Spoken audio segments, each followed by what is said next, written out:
Hola, qué gusto saludarte. En este momento vamos a ver los antecedentes económicos que dieron origen a la Revolución Mexicana.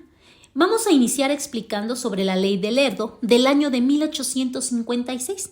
Esta decretó la venta de propiedades rurales que pertenecían a la Iglesia Católica y de las corporaciones civiles a particulares con la finalidad de fomentar la actividad económica, así como crear una clase media rural, ya que las propiedades que desamortizaría la Ley de Lerdo no pagaban impuestos y con esto el gobierno pretendía aumentar la recaudación fiscal y mejorar las finanzas públicas del gobierno. Cuando murió Benito Juárez, Sebastián Lerdo de Tejada, quien se desempeñaba como presidente de la Suprema Corte de Justicia, asumió la presidencia de México en 1872 y para el año de 1876, cuando anunció su reelección, Porfirio Díaz lo derrocó con el Plan de Tuxtepec, un documento en contra de la reelección, iniciando la rebelión el 10 de enero de ese año.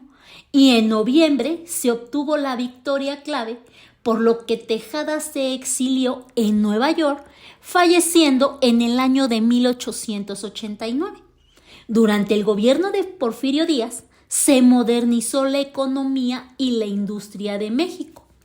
El 15 de diciembre de 1883, el presidente Manuel González expidió el decreto del Ejecutivo, en el cual se establecía el deslinde, medición, fraccionamiento y evaluación de los terrenos baldíos o de la propiedad nacional para poder ser adjudicados a los extranjeros o a la población nacional a fin de ser colonizados.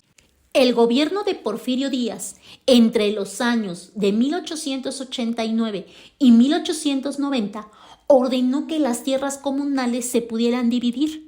Los nuevos propietarios, al no estar familiarizados con la propiedad privada, fueron estafados y perdieron sus tierras, por lo que se vieron en la necesidad de emplearse en las haciendas cercanas. En los años de 1863, 1883 y 1894 se dio otro tipo de deslinde, donde las parcelas que contaban con papeles se estaban considerando como un terreno baldío y propició que aquellos que tuvieran los recursos económicos necesarios se pudieran hacer de grandes porciones de tierra, teniendo ellos más recursos. En la época del virreinato, muchos conservaron sus tierras llamadas ejidos, aunque el ejido en su forma actual se estableció el 6 de enero del año de 1915 con la ley agraria que promulgó Venustiano Carranza en el estado de Veracruz, donde la finalidad de él era restituir la dotación de tierras. En 1910, menos del 1% de las familias en México poseían o controlaban cerca del 85% de las tierras cultivables. El 51% de la población rural tenían pequeñas porciones de tierra. Las leyes y la situación favorecían a los hacendados, ya que eran los que tenían acceso a créditos, así como a los planes diseñados para llevar agua a zonas donde era escasa o insuficiente para el riego. Los pueblos pequeños y agricultores independientes se veían obligados a pagar altísimos impuestos. Esta situación dio como resultado que haciendas con grandes proporciones de tierra sin cultivar fueran menos productivas. Dado las repercusiones del deslinde y el fraccionamiento de las tierras comunales indígenas, algunos de ellos, muy enojados por la situación que estaban viviendo, se rebelaron en contra del gobierno. Además, se presentaron conflictos a finales del siglo XIX y principios del siglo XX, siendo protagonizados por diversos pueblos indígenas de México, como son los mayas, los tzotziles, los coras, los huicholes y raramuris, oponiéndose a las políticas sobre el despojo de tierras, explotación y control que el gobierno mexicano implementó durante el mandato de Porfirio Díaz. En la península de Yucatán, los mayas se levantaron contra el despojo de sus tierras y las condiciones de trabajo impuestas por el régimen. Uno de sus levantamientos más conocidos fue la Guerra de Castas, que se dio en el periodo de 1847 a 1901, conflicto que duró varias décadas, siendo una lucha de resistencia contra las políticas de explotación y despojo. En Chiapas, los tzotziltes, parte de los pueblos mayas, enfrentaron la imposición de la propiedad privada de tierras y el control económico del Estado. La resistencia se intensificó debido a la creciente presión para que trabajaran en condiciones similares a la esclavitud. En Nayarit, los coras se resistieron a la expansión del poder del gobierno, que buscaba controlar sus tierras y recursos, dando paso a otros enfrentamientos. En los estados de Jalisco y Nayarit, los huicholes tenían una conexión espiritual con la tierra. Dado al avance de la agricultura comercial y a la explotación de los recursos naturales, esto estaba afectando su modo de vida, lo que originó otros enfrentamientos. En Chihuahua, los raramuris y tarahumaras resistieron el avance de las políticas del gobierno, que buscaba imponerles un modelo económico ajeno a su forma de vida, además de los desplazamientos forzados por la expansión de la frontera agrícola y las nuevas formas de explotación económica, por lo que estos pueblos indígenas lucharon contra el despojo de sus tierras, la imposición de las nuevas estructuras económicas y sociales, así como la represión que estaba dándose por parte del gobierno central, que estaba buscando centralizar el poder y los recursos a costa de sus comunidades, sin importarles la forma de vida y cultura que ellos ya tenían. Durante esa época, regiones de Baja California y Sonora se vieron envueltos en una serie de enfrentamientos violentos entre las autoridades mexicanas y los pueblos indígenas, particularmente los yaquis y los seris. Se resistían ellos a las políticas de despojo de tierras y la imposición de la autoridad estatal. Estos pueblos fueron considerados como rebeldes o peligrosos, por lo que el gobierno nuevamente respondió con violencia. Y dado a esa resistencia de estos grupos, el gobierno mexicano adoptó una política de deportación que consistía en expulsar a las comunidades rebeldes de sus tierras y enviarlas a otras regiones del país. Comúnmente los enviaban a la península de Yucatán, en particular a Quintana Roo, que era una región poco desarrollada, y el gobierno estaba tratando de repoblarla y controlar el territorio con la idea de civilizar a los grupos indígenas. La deportación de estos grupos de Baja California y Sonora tenía como finalidad de reprimir la resistencia de los indígenas, controlando y poblando las regiones estratégicas. Esto provocó la dispersión de muchas comunidades indígenas, alterando sus estructuras sociales y obligándolas a adaptarse a las nuevas formas de vida.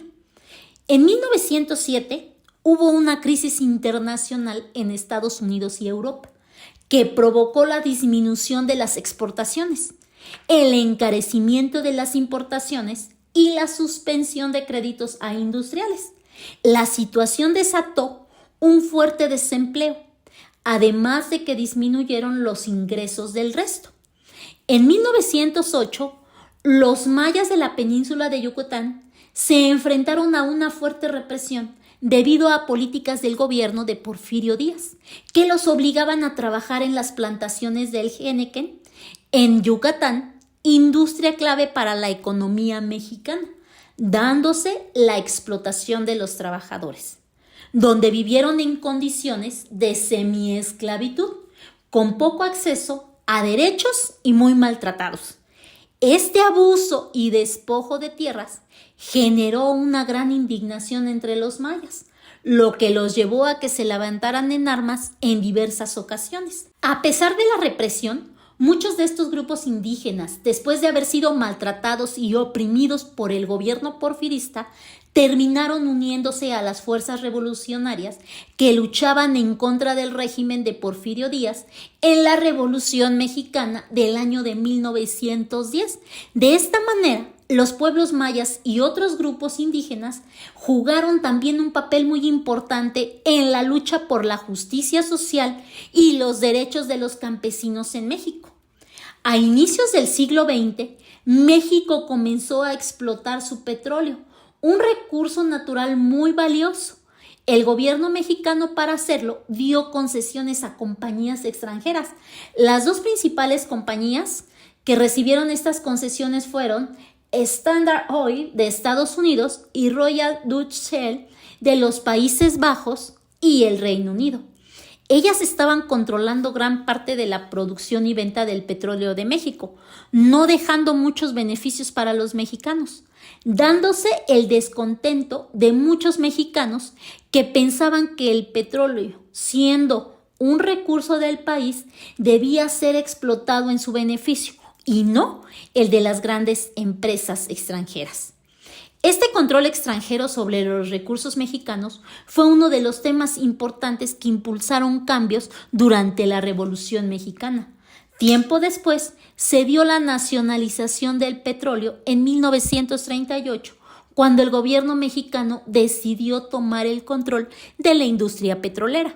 Entre el año de 1908 y 1909, México sufrió una sequía muy fuerte, lo que afectó la producción del maíz, un alimento básico en la dieta de los mexicanos, debido a la falta de lluvia y a las malas cosechas.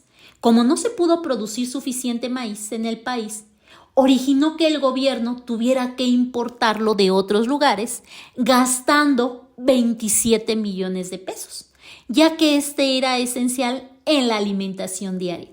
Esta situación agravó las dificultades económicas y sociales en el país.